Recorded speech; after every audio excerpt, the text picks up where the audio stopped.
Alright, so I'm here to do the timing belts on my Ferrari 360 with the help of my nephew Rand. Well, what are you, 11 years old now? Yeah, I'm 11. 11. Alright, so the idea, there's a couple of videos on YouTube how to do this. Ratarossa's one, and I think Samrock is the other, I'm not sure. I'll put some links down there. So I'm not doing a video on how to do it. What I'm doing is a video on maybe the things that they've left out. Also to show that just anybody can do this. Like, I've had just a little bit of mechanical experience. Rand, how much experience have you had? All I've done was like take off a tire. All right, so that's like the max I've done. if you can take off a tire, you can change the timing belts on a Ferrari. So we're gonna see if we can do that. Yeah, anybody can do this as long as you have YouTube video. Yeah. All right, so to get to the engine, we have to remove this panel, this carpet here. And the videos I've seen, they just say remove it, but they don't say how. So now we're just kind of figuring it out. So we got these panels here, and I've always been a little afraid to pull them off, not knowing exactly what's holding them on. I got real brave and finally took this one off, and what I had to do is take off the seat belts. That's what was holding it on, is the seat belt thing here. As soon as I took that off, I was able to pull it off, no problem. Back here, all this connected are these little plastic tabs. So, whew, that one worked out, and I'm gonna be able to do the other one and be able to take that carpet off. The way I've done it before is you kind of pull to the center and it kind of buckles out and it pulls out, and then you kind of have to pinch it back in, and it works, just not very well. Yeah. So all of the videos talk about removing these seats to get to the engine. It's entirely possible to do this with leaving the seats in. It just makes it a little tight. The reason why I took them out is that to take off this panel here, you have to take off the panels over here, and to take those panels off, you have to take off the seat belts. And take those seat belts, you have to remove them from the seats, and when you get that far, you might as well just take off the seats because it's just 4 easy bolts. So that's why I ended up taking off all the seats.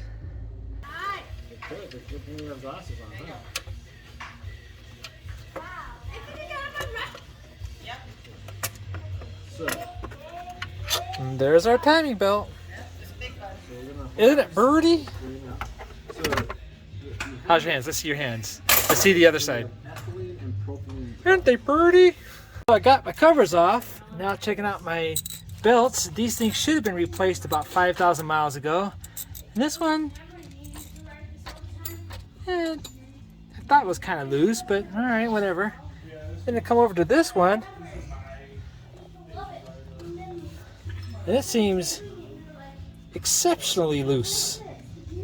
So that's interesting. So after rotating it by hand to get all the timing marks together, the belts on this side tightened up. But also, if you look at the tensioner, look at that huge gap we have on there now.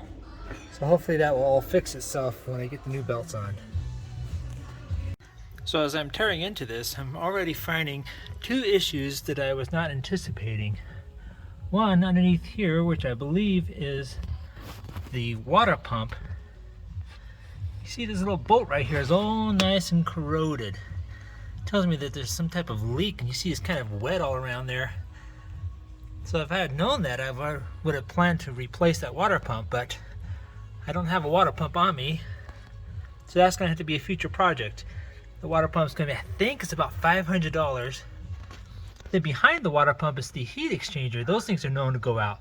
So if I'm going to replace the water pump, might as well replace the heat exchanger.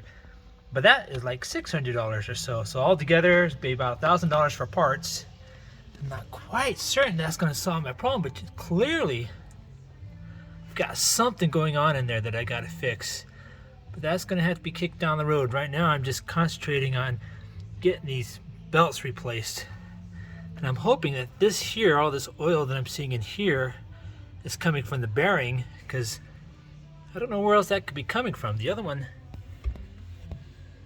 where is the bearing? There it is. It also has some type of grease going on inside of it, but everything else around it looks pretty dry. So the other issue is I got to remove this plate, but these bolts got stripped out. So we're thinking we're going to probably just cut this and hopefully twist it so that these bolts can come free, and then replace this plate. I bought the plate. It's about $150. Each one of these bolts is about $5 for a little bitty bolt. I guess it's nice to replace it because I got this hole right there. But another problem I did not anticipate in getting these timing belts replaced.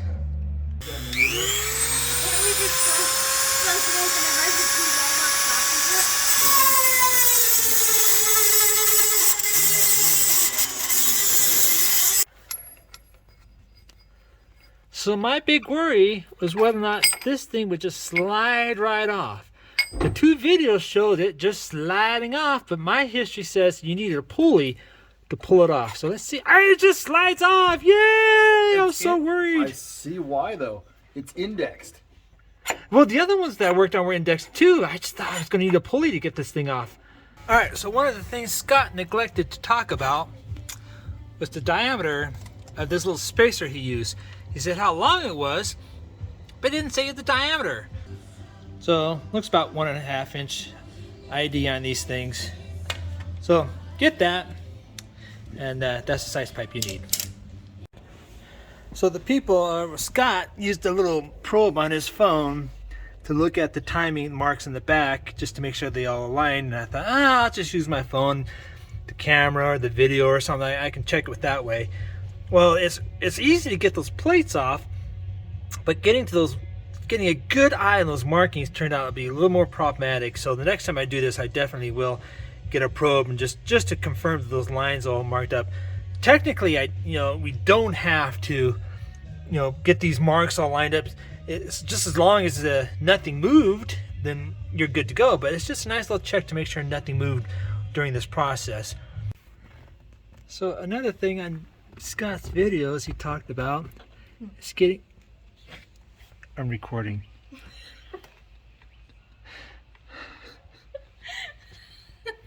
So another part in Scott's video is on his left bank, he says that this pin won't go in, and then he says, at the end of the video, I'll tell you how I solved this. Well, yeah, after he got the thing off the car, but what did you do until then? Like, I didn't know if loosening this thing, if the thing go pew or what it would do because I didn't have a pin inside there. So I did my other side and that went just fine. So I went back to this side and then I loosened up this bolts just a little bit. So then I went in there and then with that loosened, you actually can move this. Oh, quite. Well, if I had both hands on there, it moves quite. It wasn't so bad, but that wasn't my problem. Is actually that pin hold, it like rotated. You can hardly see it there, but the shaft rotated, and so that's why my pin wouldn't go through. So I need to go back and rotate that so that the hole is aligned where it needed to be. But it wasn't that bad.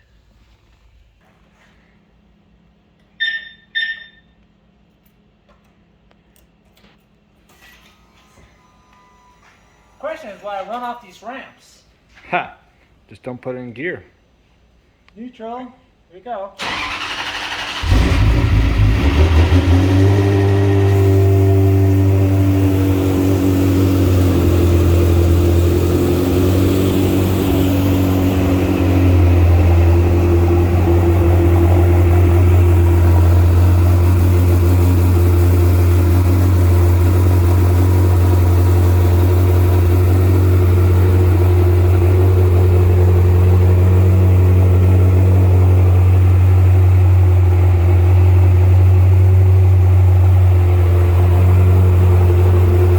Doing all right. It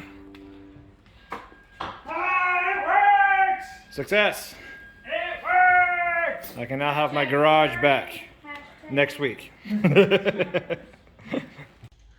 So the process should have been pretty easy, but I ran into funny things. So on this other side, when I was taking off the belt, it was loose.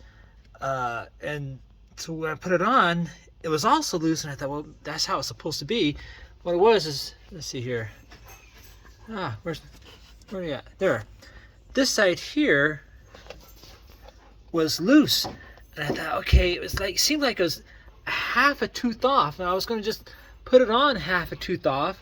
And I did that. So this side came on pretty easy. This side over here just would not come on. And so what I ended up doing was taking this thing off or rotating it, took off one bolt, and so the belt would come on, and then I had to pry this thing up and put the belt back on. That's the only way I got the belt on. But then it was off by like what I thought was half tooth, but I guess it was a whole tooth because my brother Ben came and like worked it around the gear, or I guess it would be this way, to get this side tight like it should have been. The other problem I had was this belt, which should have been a super easy belt because it's just the alternator belt, but I could not get it around this thing, and I adjusted it all the way, and it still was not enough. It was just too tight. And then I put the old belt on, and it went on okay, but this new belt's just so tight. And what we ended up doing was putting it around like halfway on this, and then we pulled it until it worked its way all the way around this top pulley, and that's how we got that belt on. So that's some of the problems I've had. Then this cover here went on pretty good. When I went to put on this other cover, it's because we got this pipe over here, I was manhandling it too much, and I forced it, and I broke it. And so we had to do some epoxies and get it all back together. And so now it's been sitting for 2 days. I'm going to try to get that other cover back on without it breaking. And those are sort of little things that I'm running into. Well, silly me. The problem was this belt that I had worked so hard to put on was getting in the way of putting this thing in. Took off the belt. I was able to finally slide that in. A good note is when you are taking it off, pay special attention to like how you took it off. You know, did you push it up here? Did you pull out here? I couldn't quite remember, so that took some trial and error to finally get that sucker back in. So then the belt down here, I loosened this pulley up all the way. You see how nice and loose it is, and that belt came on okay. So now it's going to be putting this belt on. What it is, you just get it off here, and we kind of pulled it around, and so I'm not going to do that with one hand, but that's the idea. Let's go. All right, so my back's going to be here, so just try to get the belt. Okay. And go. And It's going. Yep. Yeah. And it's going. One more time. There it goes. there we go. All set. That's how we did it.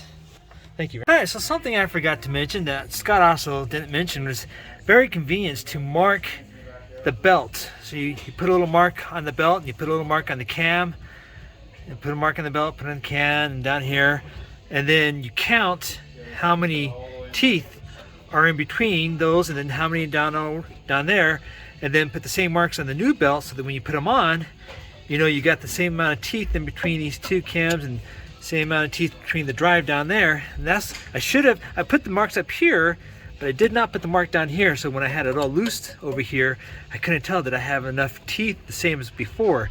So that's very helpful before taking off the old belt. So here I am back in my garage. The job is successfully completed with the help of my brother. So it is entirely possible to do the job on your own. As long as you have some experience working on cars. I would never attempt this as your first project, but it wasn't that hard to do. Just follow the instructions given on those YouTube videos, and you can do it. Save yourself $3,000 or $5,000. It wasn't that bad, really. So that's all.